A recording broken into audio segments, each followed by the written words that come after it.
So, Wolf, welcome to Tools, Talents, and Techniques. It's a pleasure to have you here.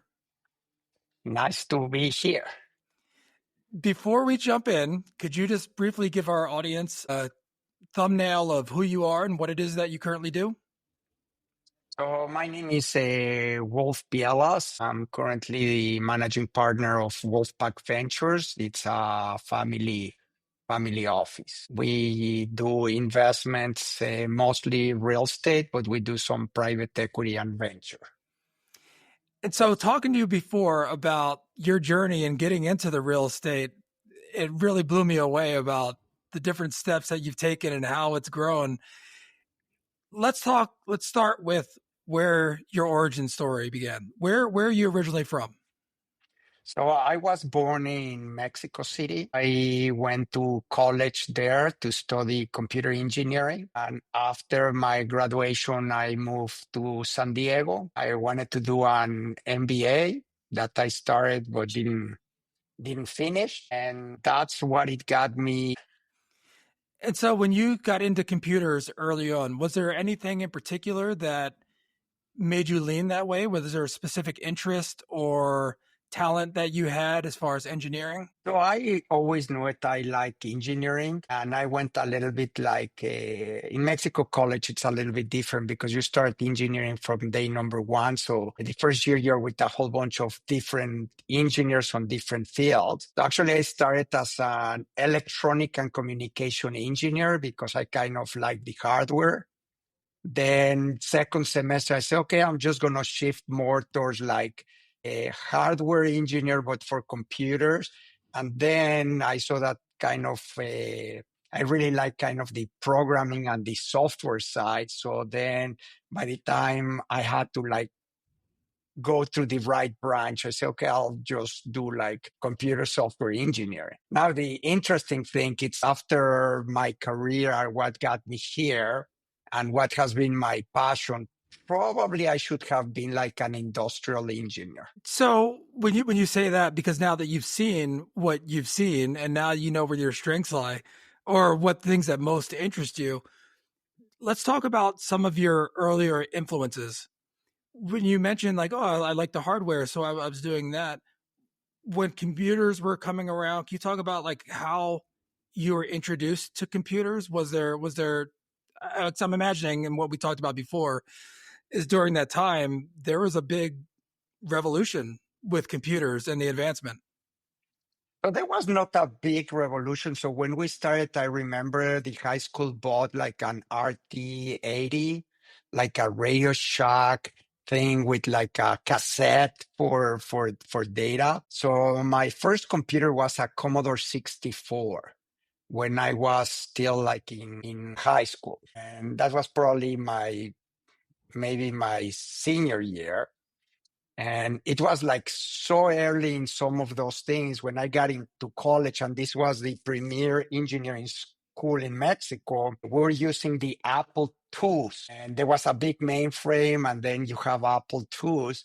And I still remember when the first IBM compatible came out that I went and I wanted to be leading edge. So I convinced my dad to buy me like an IBM compatible. And I was like the like outlier from my class. And I remember my friends telling me, oh, we won't let you use our Apple because now you have this IBM, but it will be kind of worthless. And it was very interesting because we used to program in Pascal. And with the Apple, I still remember it was UCSD Pascal. So it came out of the university in San Diego, and it used to take like probably like an hour to compile the program. So compiling it's when you kind of wrote it in kind of text, and that's the conversion into the computer language that then you can execute the program. And I remember I said, okay, how am I going to program? Everybody use UCSD Pascal. So I got a hold of this program called Turbo Pascal.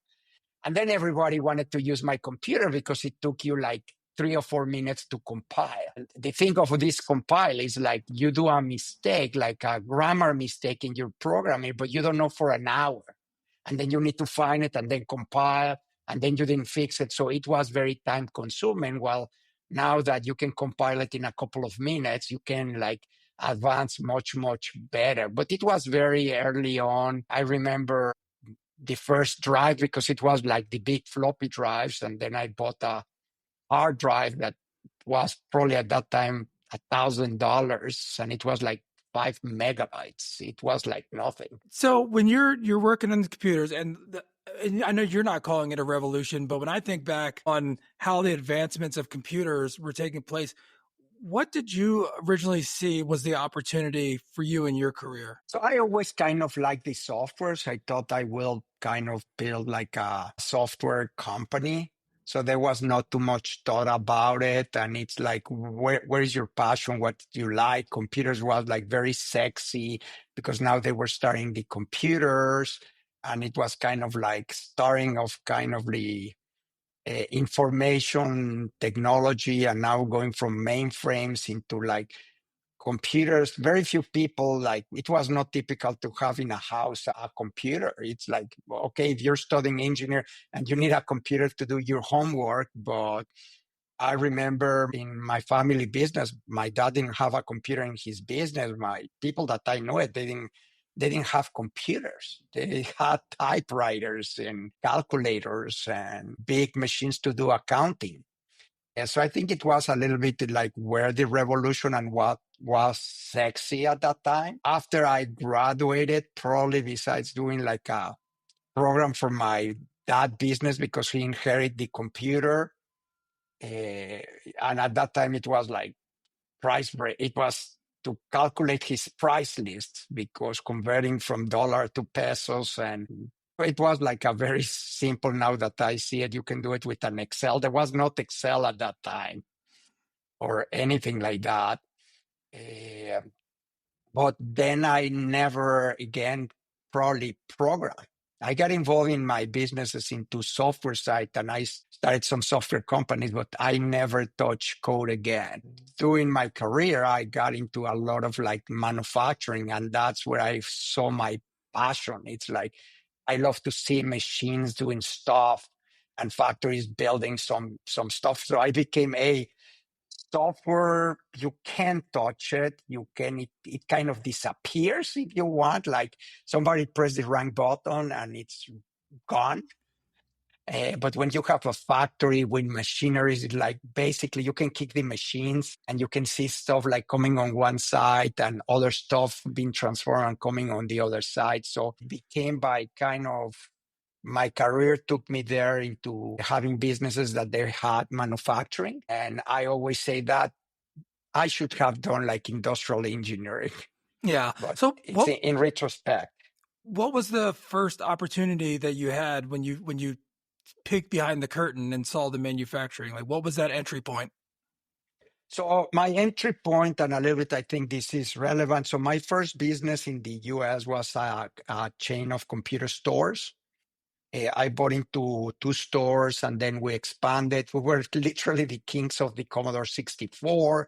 We were doing Atari. So this is in the late 1987, 1988. We started to dabble a little bit with Apple, and it was a business that overnight it completely shifted. There were some like players, but suddenly the big superstores came. The Apple was very protective. Then Commodore went out of business. Atari went out of business. So suddenly my business went bankrupt. So actually I had to file for bankruptcy with a brand new baby on our arms and trying to figure out what to do.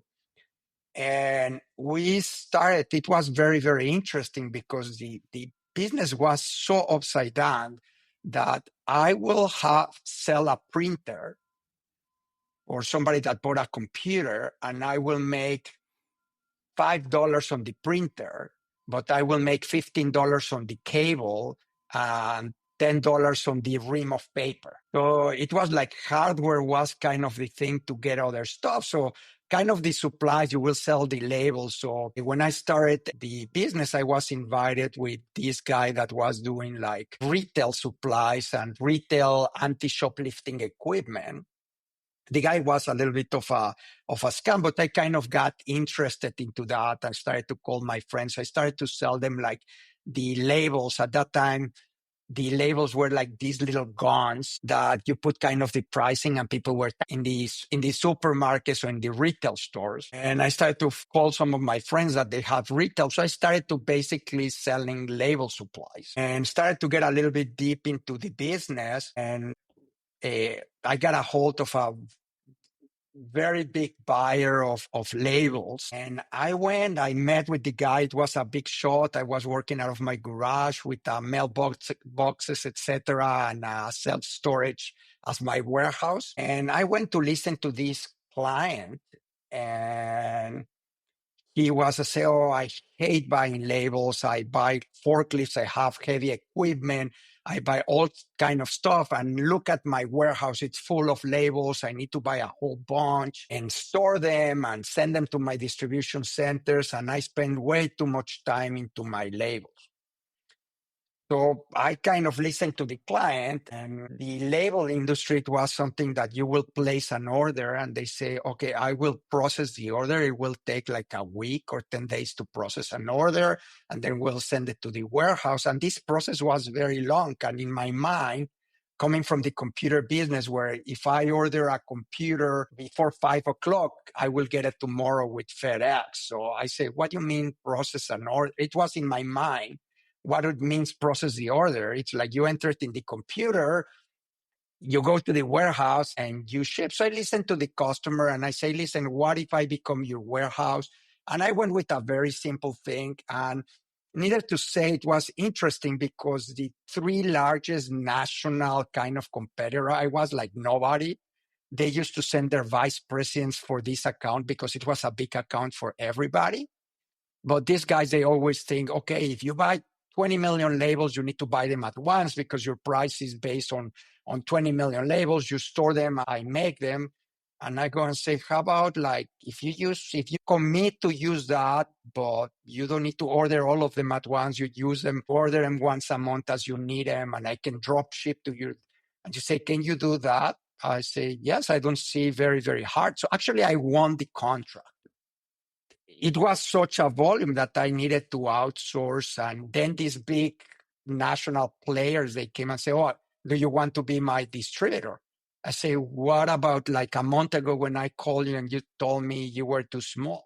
So I started to buy a little bit from these distributors and I saw the pain. So one time, literally, my order was put on hold because I was arguing about a $50 shipping. I was in their headquarters in Philadelphia. I was treated pretty bad by this company, and they didn't even offer a glass of water. I was big, this conference room, company of the 40s or 50s.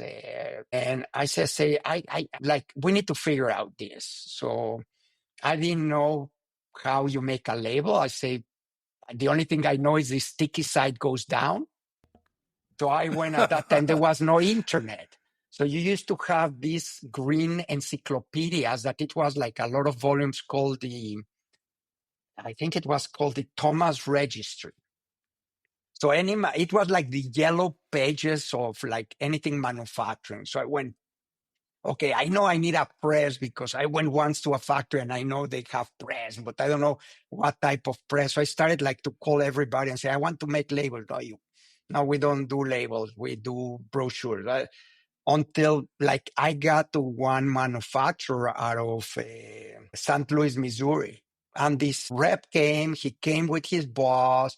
He kind of explained what it is and say, yes, we do machines only for labels. I say, I don't know anything. I say, we'll take you out of we'll teach you, we'll show you, we'll get you everything that I need. So I started to kind of learn with an open mind. I actually learned how to operate the machine because I was always like very hands-on and try to understand so people cannot tell me this can be or cannot be done. And they became very good partners. We bought the machine from them, but we didn't have any preconceived. We started to make the labels. We ran a lot into like suppliers that say, oh, this is how it's done. I say, yes, this is how you do it, but this is how I wanted to get done. So I went through a lot of learning experience, but I picked like very good vendors and partners. And that's how I got into kind of manufacturing. We started with one machine, we started in another machine, and that client probably still after 35 years, they probably still buying from the people that end up with my business. So the next year it say, hey, I need to go into this bidding process again. Are you going to change the pricing? I say, no reason to change the pricing. I say, okay, so you're going to win. So I won. The next year it say, hey, I don't want to go through this show. So are you going to keep the price? And we keep the contract, and it stopped going out of that. They shut their warehouse of labels, and then it expanded into other regions. So it was a very good client, and that kind of got me going into manufacturing. Then we got to like a full manufacturing. We got into other areas. How old were you at this point when this all happened? So I was 26, 20. I was under 30. That's amazing to go through all of that. Actually, before that, even coming to the United States and doing that and being in computers and then having your store and going through BK and then having this experience and then working through that all before the age of 30. That's some real life learning. Yes. And I built the business like really taking a lot of decisions. So that business, I built it knowing that eventually I will sell the business. So there was a lot of decisions. It grew a lot because also I kind of got into the wave. They started like Walmart started with this thing called barcodes and EDI. So it was the way to like send invoices and purchase orders via electronic. So I started to get that, but I was like very small in some sense. So I say I didn't need to be too smart or anything. I was in a wave. And as long as I don't get off the wave, like the wave will take me. So I was in an industry that was growing. It was, I would say, in the back of the wave, just getting clients. We got into some specialty stuff. It was a very regional, local business with local customers, direct to end user. I call end user, but it was a B2B because my end users were businesses. And I kind of grew to a point that I got a very stable business. And then my engineering mind, I heard about some research coming about like so that they can do the same thing with barcode, but you don't have the line of sight. And there was some research coming out of MIT. So I went to look into that, and I opened my eyes and say, wow, this is going to this is going to change the world. This was in 2000.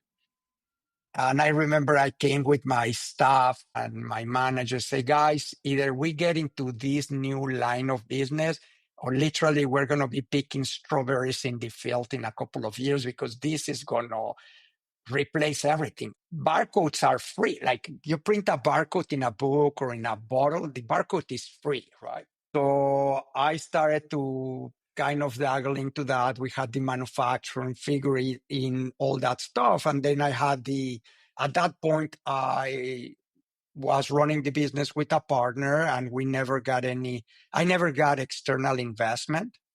So we kind of bootstrapped the business and we had a very good business. We're making money. I think at a certain point we have 70, 80 employees. When we started our first factory, we started to expand, and that's where it ties with the real estate. And we outgrew like our space.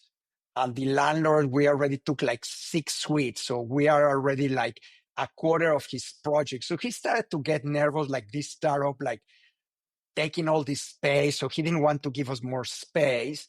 And I had the opportunity to buy in 96, like a building that was going through like banks, and there was the loan and savings scandal. So basically, we bought the building very cheap and we moved our factory there. So that was kind of my entry in the US into the real estate in 96. I still own that building and will remember to put that like a mark. And a few years later, we outgrew the building. So there was a piece of land next door and say, okay, let's build a factory. So I got involved and we got like from a ground up development. So in 2000, we built this beautiful, huge factory for our business. So that's kind of how kind of got in that side in the real estate side. Yeah, that makes Yeah.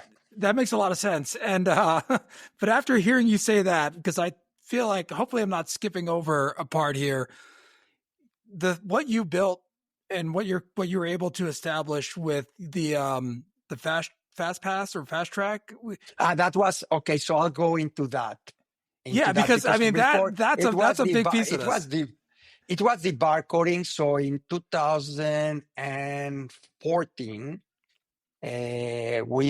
not 2000, we sold the barcode business. And it was a very weird transaction because what they wanted is my factory.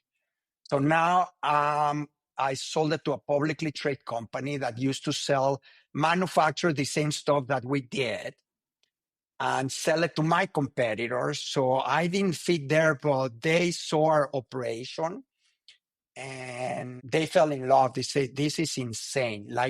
And that was my software kind of mind because everything was integrated. Like if you were my client and I put you on the contract with the labels, and at that time now you have barcode printers, your barcode printer was talking to our system.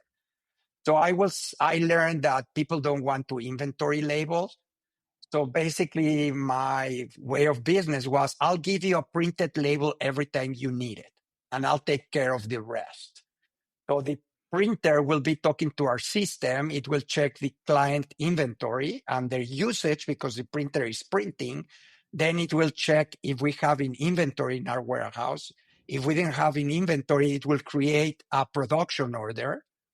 The production order will look if we have raw material. If we didn't have the raw material, it will go electronically and put the order for the raw material. And then everything will tangle back and we could track like raw materials. We could track a lot of things on the production. And it was very when you talk about processing an order, when we started this, we figured out that going from a proposal to production order, like all the process of paperwork, it could cost like $50 to $75 in labor. And not that you pay, but it's a take this guy 10 minutes here and 8 minutes here, and then you need to do that. And we converted into something that will cost probably like $3 or $4. So they Wow. fell in love with what we were doing. They pay a very nice premium for the business. And this is when you have business that they get dislocated after when we close into the transaction. We advanced the technology with the chips a lot. These guys, they were so worried about the contract that they took the eye out of the ball. So the joke in the industry is that they bought the wrong part of the business. They should have bought the newer part, the stuff that we were developing and not the old stuff. And then when they closed, their IT department came and said, okay, very cute, but we're not going to support other system. And they yanked everything, all our systems, all our integration. They put like this huge system. They couldn't produce anything for like weeks, probably close to a month. Big disaster. So I went and I rolled all that into the technology business. And that's where we started to do, it's called RFID. So we started to develop, we started to manufacture. And now with everything that I know at how to manufacture, we were very vertical integrated, printing antennas, like printing electronics, putting like little chips the size of like a head of an into these things, laminating. We started, it was used a lot for retail. So Walmart again came into the picture. They wanted all their vendors to put chips on their stuff and their boxes. And then we started to double with, they were already people doing like the fast pass. So I had this agreement with this company out of Canada that they were doing everything on the West Coast. So I was doing labels for them and they were doing the readers for me. And we step into a project together and then suddenly it makes sense. And we did a merge. We merged the two companies. They were publicly traded in Canada.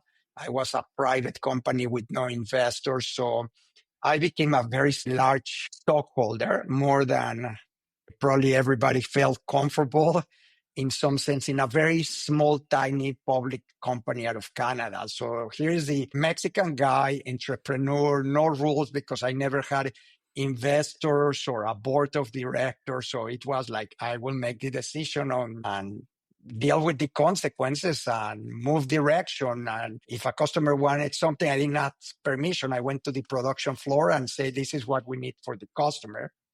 One of the things that I love is to be with customers. So I will spend with each one of my salespeople a day every quarter.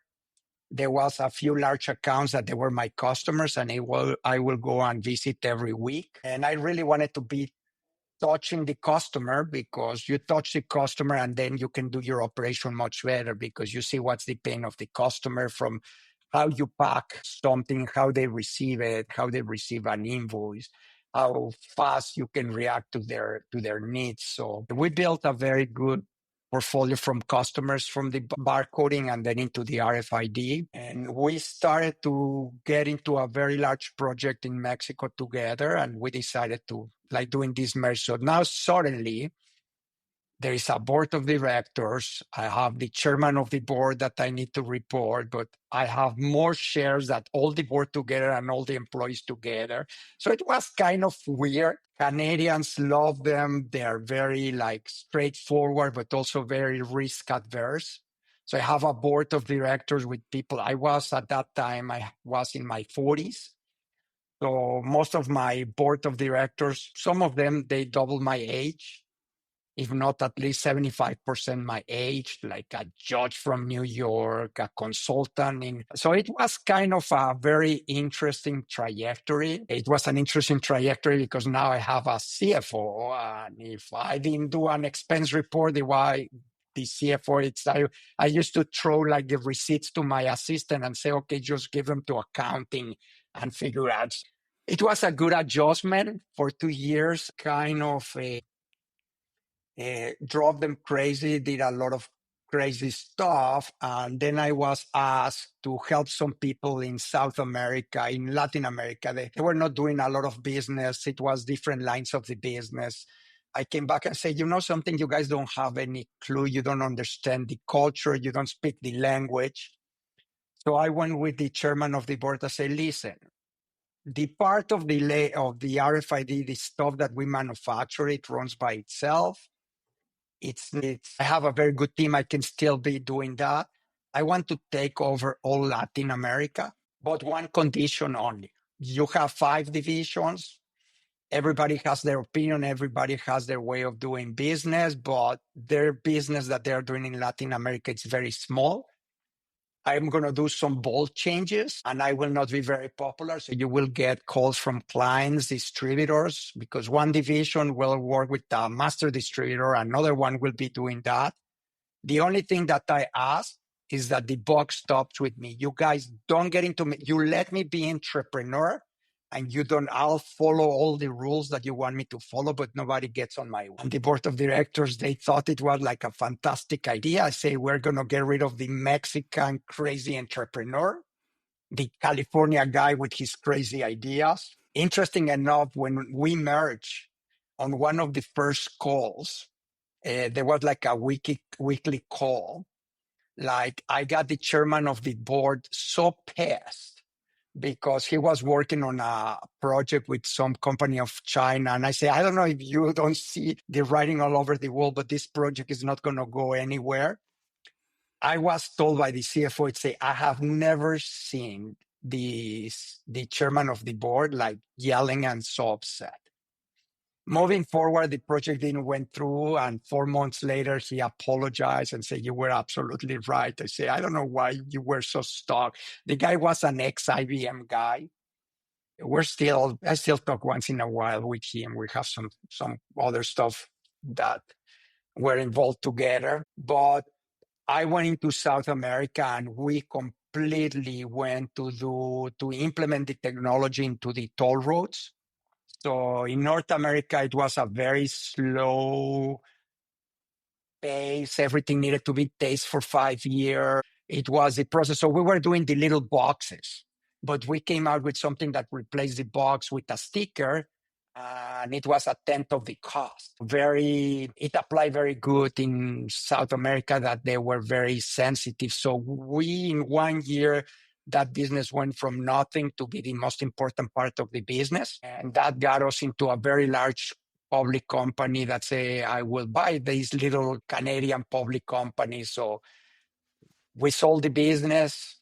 I tried to stay, but I lasted 10 days. It was very, very rough.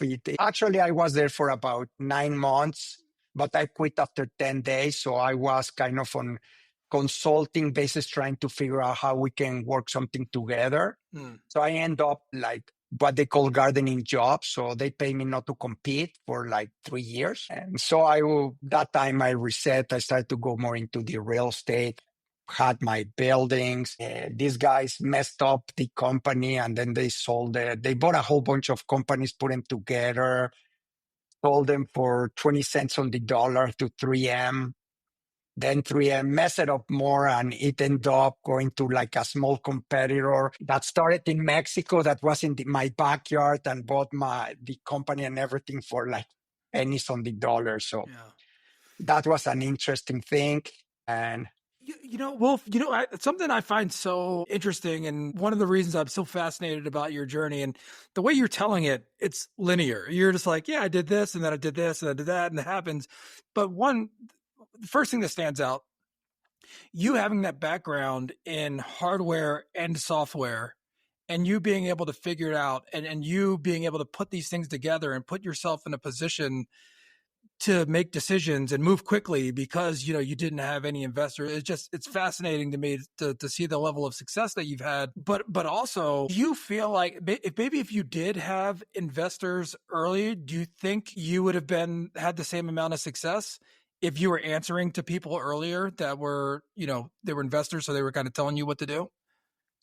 no, and I'll tell you very interesting experience. So when we sold the barcode business and we were putting the money into the RFID business, everything scaled up on every single aspect. So when I say scale up, in barcodes, you could have like an engineer or like a technical guy fixing printers. In RFID, you needed to have a guy with a master or a PhD doing design of antennas. Printing press to do a label maybe was $250,000. A machine that put chips with that precision in something rolling didn't exist, but getting it custom made and all that, you're talking millions of dollars. So at certain point, I went from having a business that was a cash cow, the barcode business, very established, just throwing money, to a business that was cash hungry. So some of the things that happen is I roll all my money there, but also I say, shit, if I don't figure out this, I'm going to run out of money in 8 or 9 months. So I dabble a little bit about going and talking to investors. I hire somebody to help me out. He took me to Silicon Valley. I'm based in San Diego, and I had a couple of interesting investors that say, "Oh, we like it. We love to invest, but you need to move the company here." And we had a little bit of a secret recipe. So for us being in the south part of California, there was some advantages on labor. There was some advantages about talent.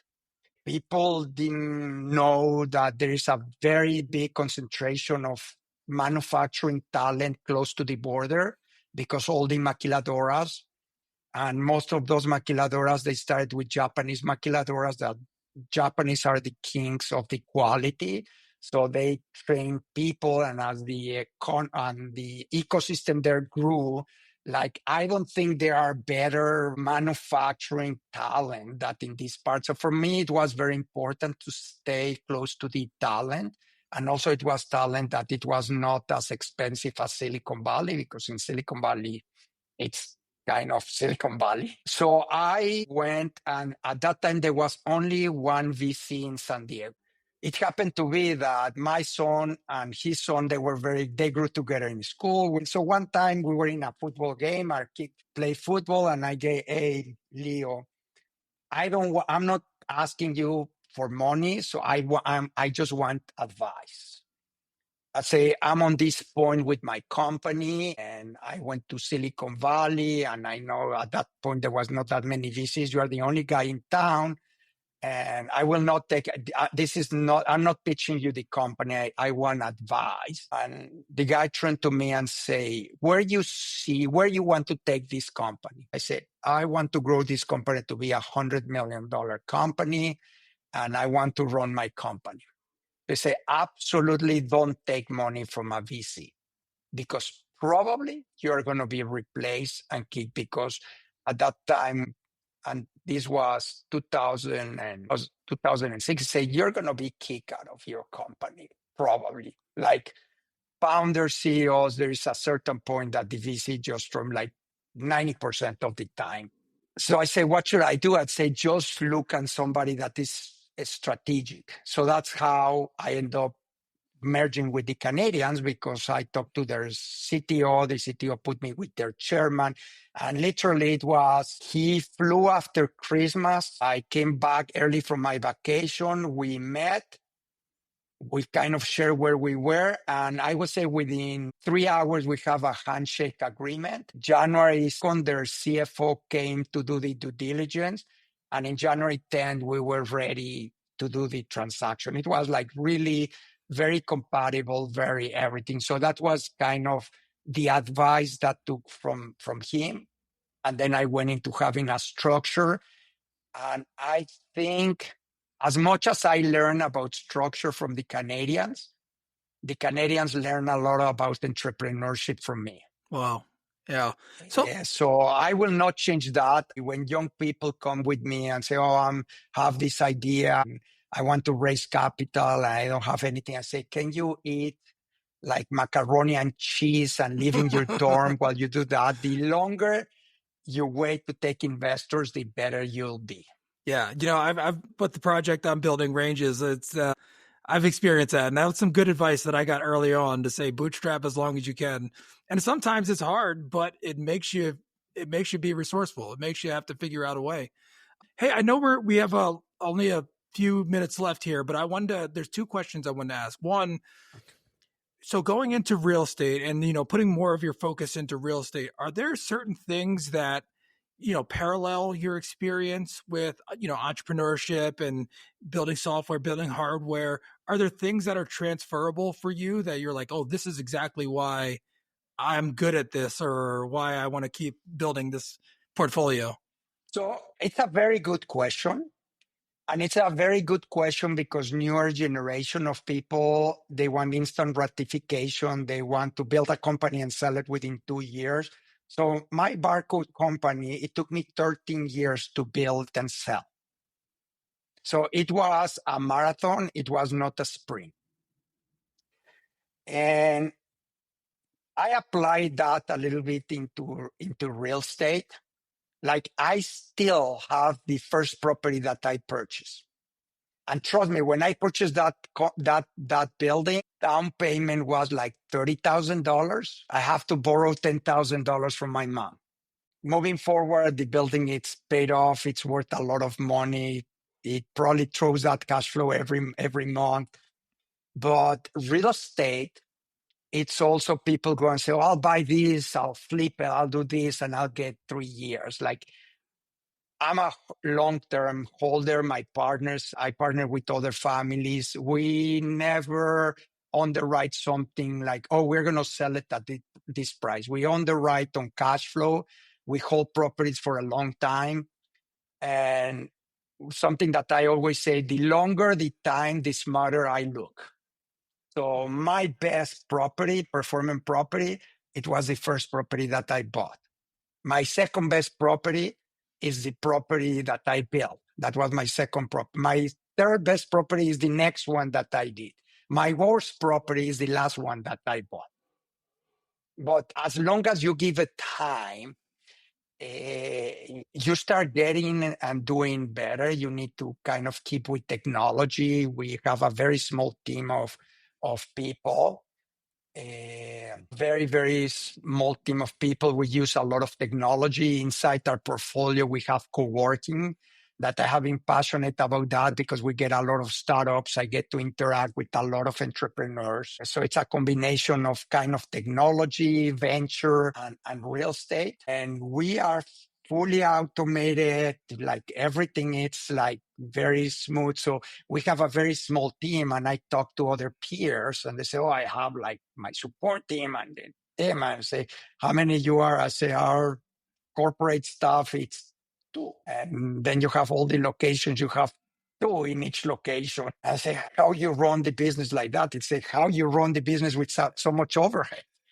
Yeah. Well, and So it's so funny. Like when I first came across you and, from the real estate side, and then, we talked and started hearing more about your journey and your evolution. It makes so much sense because all the things that you talk about, the entrepreneurship, the real estate, the technology, the everything, I think these are all the things that I enjoy talking about and enjoy doing in my career. So I was like, man, we gotta keep this going. So, it's interesting because my partner that does kind of one of my partners, he does all like the financial part and the software and the management. I get more involved more on the pipeline of things. And we have been using the same software for 10, 12, 13 years, and they're going to sunset the software. So and I'm excited that we're going to buy a new software, and I want to get involved, and I go and ask the crazy technical questions about the software. And so some things they just don't like to go away, but I believe, and learning when I was a kid, I used to go to work with my dad and my uncle that they had like a distribution business, and I understood how they did invoices with a typewriter and how they pack stuff, and they had 20 secretaries doing invoices. And then I see our staff and the stuff that we do with technology and taking advantage of technology. You don't need that many people. There's a lot of tools, and you take advantage of those tools. yeah, creating those efficiencies and finding those. So the second question I was going to ask before we part ways was actually, if there any advice that you would give any of our listeners, especially the people that are in real estate or entrepreneurship. But you just dropped a couple gems. One about time, about things take time, and to be able to do that, but also in the efficiency part, like you can always find a faster, more streamlined way of doing things. But is there anything else that you'd like to leave our listeners with today? So I'll tell you, and I saw one of the things that you mentioned before. So there was a book that changed completely, had to do a lot with manufacturing, but applies to everything. It's called The Goal, and it's something called, talks about the theory of constraints. And that book transformed my business. It was a recommendation from a friend that I admire. He now runs the largest label company in the world. And he was a mentor to me, and he recommended me that book early on. When I asked him for help, he said, I'll help you, but first you need to read this book. I think the writer, it's Goldratt. So that's one of the things. The other part is things take time. Patience, it's a virtue. And another part that I struggle a lot, and I struggle with one of my kids that is the most entrepreneur, it's you need to make decisions. You need to be ready to fail. And you should fail. I failed. My first business went belly up. And in between the real estate, I started a few businesses. Some were successful and some they failed. But I'm not afraid to make a decision. Sometimes I may not give it a lot of thought, but I make a decision. And I think it's better to make a bad decision, fall, lick your wounds, move on, learn, just keep analyzing and analyzing and analyzing. And I see people that they still looking at their spreadsheet and they change, and how about this and how about that. I always say that the best tool to write science fiction, it's called Excel. And at certain point you need to make a decision. You need to go with your guts and be ready. And people, the when people pitch me and they talk about their successes, I say, how about let's talk about your failures? Oh, I haven't had any failure. When I heard that, I run the other direction. Yeah. I'd rather have somebody that had a few failures because I know he will be more responsible and he learned a lot than somebody that I may be their first failure. Yeah. That's sage advice. That's I love the science fiction being Excel. Yeah, because it's always Yes. wrong. It's always wrong. Have you ever seen a business plan in Excel that it fails? You never. Always they look very good in Excel. Yeah. Well, listen, I looked it up. Yeah, the goal, Eliahu Goldrat and Jeff Yeah. Cox. Right. Yeah, I'm gonna. This is up on my to my Amazon queue right now. Well, Yeah. listen, Wolf, it's a pleasure getting to know you. Congrats on all your success. I'll share more information in the show notes, but yeah, thank you so much for your time and your sharing your wisdom and your experience. Appreciate it. Thank you very much. Bye bye.